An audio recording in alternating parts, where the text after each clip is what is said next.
গাজা যুদ্ধের মধ্যে লেবাননের শক্তিশালী সংগঠন হেজবুল্লাহ ও ইসরায়েলের মধ্যে পাল্টা আক্রমণের ঘটনা বেড়েই চলেছে। চলতি সপ্তাহে ইসরায়েলের বিভিন্ন শহর লক্ষ্য করে ১.৫ শতাধিক রকেট ক্ষেপণাস্ত্র ছুড়েছে ইরান সমর্থিত এই গোষ্ঠীটি। এই ঘটনায় আশঙ্কা দেখা দিয়েছে লেবাননে পূর্ণ মাত্রায় হামলা চালাতে পারে ইসরায়েল। এখন প্রশ্ন হচ্ছে, এই আশঙ্কা কতটুকু বাস্তবে রূপ নিলে তার পরিণতি কি হতে পারে, জানাচ্ছেন শেখ ফরিদ। ইসরায়েল ও লেবাননের শক্তিশালী সংগঠন হেজবুল্লাহ সীমান্তে একের পর এক আক্রমণ চালিয়ে যাচ্ছে, ফলে সংঘাতের সংখ্যা আরও বাড়ছে। এই সংঘাতের কারণে ইসরায়েলি বাহিনী বড় আকারের অভিযানের হুঁশিয়ারি দিয়েছে ইরান সমর্থিত এই গোষ্ঠীটিকে।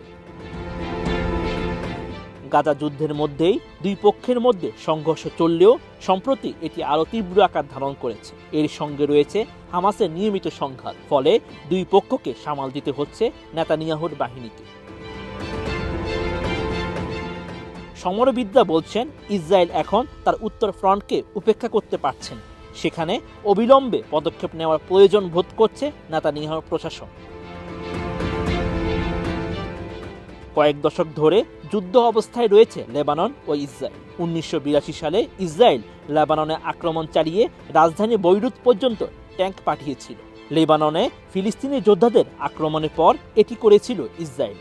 পরে ২২ বছর ধরে দক্ষিণ লেবানন ইসরায়েল দখল করে রাখে। সেখানে ইসরায়েলের বিরুদ্ধে প্রতিরোধ গড়ে তোলে হেজবুল্লাহ, সেই সঙ্গে তাদেরকে ওই অঞ্চল থেকে বিতাড়িত করে।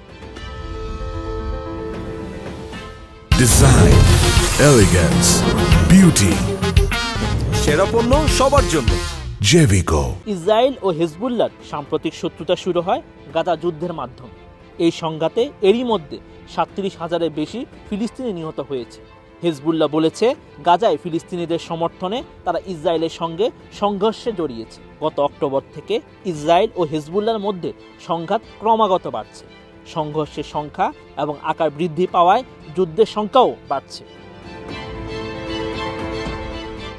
ইন্টারন্যাশনাল ক্রাইসিস গ্রুপের ইরাক, সিরিয়া ও লেবানন প্রকল্পের পরিচালক হেইকো উইম্যান জানান, এটি একটি ধীরগতির উত্তেজনা যা ক্রমাগত বাড়ছে। সীমান্তে দুই পক্ষের হতাহতের সংখ্যা এবং হেজবুল্লাহর ব্যবহৃত অস্ত্রের ধরন উল্লেখযোগ্যভাবে বাড়ছে। হেজবুল্লাহর হামলা নিয়ে ইসরায়েলের প্রধানমন্ত্রী বেনিয়ামিন নেতানিয়াহু জানান, যদি কেউ মনে করে ইসরায়েলি বাহিনীর ক্ষতি করবে আর তেল আবিব নীরব থাকবে, তাহলে তারা ভুল করছে। যেভাবেই হোক উত্তর ইসরায়েলে তারা নিরাপত্তা ফিরিয়ে আনবে। এর প্রতিক্রিয়ায় হেজবুল্লাহর শীর্ষ নেতা নাঈম কাসেম জানিয়েছেন, তারা সর্বাত্মক যুদ্ধ চায় না, কিন্তু তেল আবিব যদি তাদের উপর যুদ্ধ চাপিয়ে দেয় তাহলে হেজবুল্লাহ বাহিনী প্রস্তুত, বরং পিছিয়ে যাবেন।